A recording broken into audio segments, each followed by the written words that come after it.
Buenas tardes, mi nombre es Daniela Inostroza Carrasco, yo soy fonoaudióloga y también soy docente de la Universidad de la República en la sede de Concepción.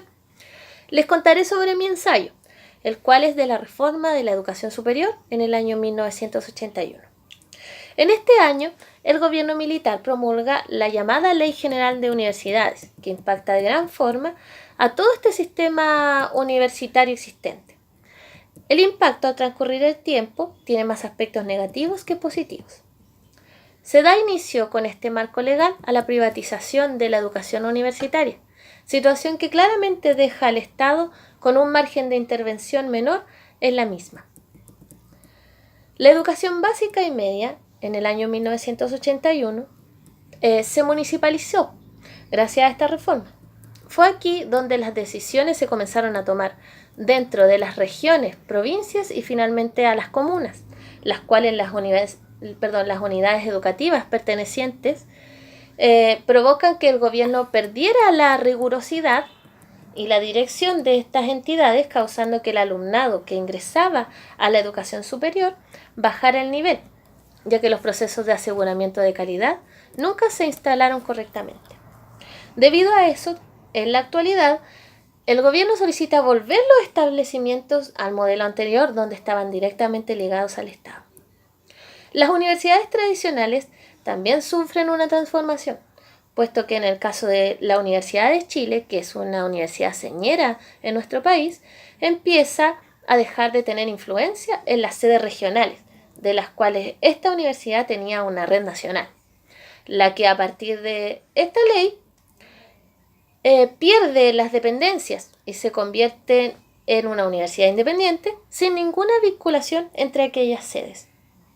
Esto implica además un cambio radical en el movimiento estudiantil, con la necesidad de pasar de una acción cultural, a una acción marcadamente reivindicativa, la que como consecuencia abre camino para la política en las universidades y además significa la refundación de las federaciones estudiantiles.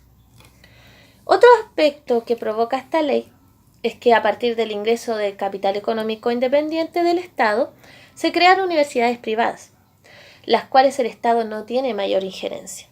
Atria, en el año 2014, nos dice que concebir a la educación como mercancía implica que su distribución le compete al mercado resolverlo. La educación pasa a ser un derecho para la población a un bien de consumo. Es decir, el que tiene dinero tiene mayores posibilidades de educarse. La creación de un aumento de universidades no significa mejor calidad en la educación universitaria, ya que tanto los requisitos de ingreso como el proceso educativo alrededor de estos no tienen una fiscalización. Y los alumnos, por el solo hecho de pagar una matrícula, podrían ingresar a estas universidades que no tenían la excelencia académica que se requiere. Y en algunos casos, ni siquiera una infraestructura que sea adecuada para el desarrollo de las actividades académicas. Se puede reconocer también que en un porcentaje mayor, algunas universidades creadas cumplían con estos requisitos para conformarse como tal. Esto en la actualidad tiene un impacto, como es el caso de la Universidad de Viña del Mar, la que fue noticia nacional gracias a sus desaciertos que tuvieron en la gestión académica como legislativa.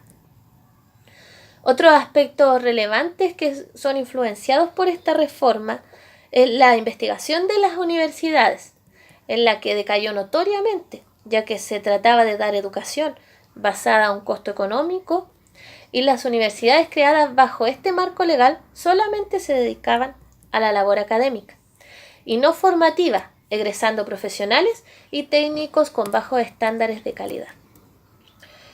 Lo que más preocupa hoy en día es la calidad de los profesionales que están formados. Como por ejemplo, se llegó a formar profesores que son una de las profesiones que el país requiere con un alto nivel de calidad.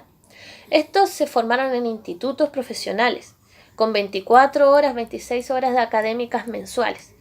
situación que hoy en día fue corregida. Pero por mucho tiempo los profesores fueron formados sin ningún requisito. Producto de esta explosión en la oferta de universidades que solamente tenían un par de salas de clases y algunas oficinas que no cumplían con los requisitos que se debe tener en una identidad universitaria para formar profesionales. Otro argumento que hubo para poder crear estas universidades privadas fue la llamada Ley de Libertad de la Enseñanza, que fue dentro de este año 1981, el cual fue mal interpretado. A lo mejor en sus inicios pudo haber tenido un propósito loable, pero hoy en día nos damos cuenta que estas libertades de enseñanza no funcionan, puesto que los dueños de las universidades, que ya no eran del Estado, lo transformaron en un libertinaje. Y por eso es que se perdió el prestigio.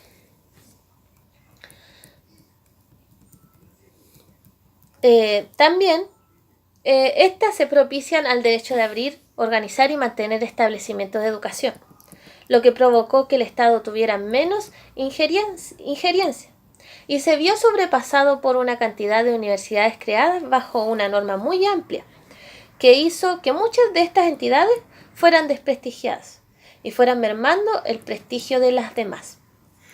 Cuando el Estado pierde este rol de propinar y hacerse parte de la educación, pierde también el rol de controlar.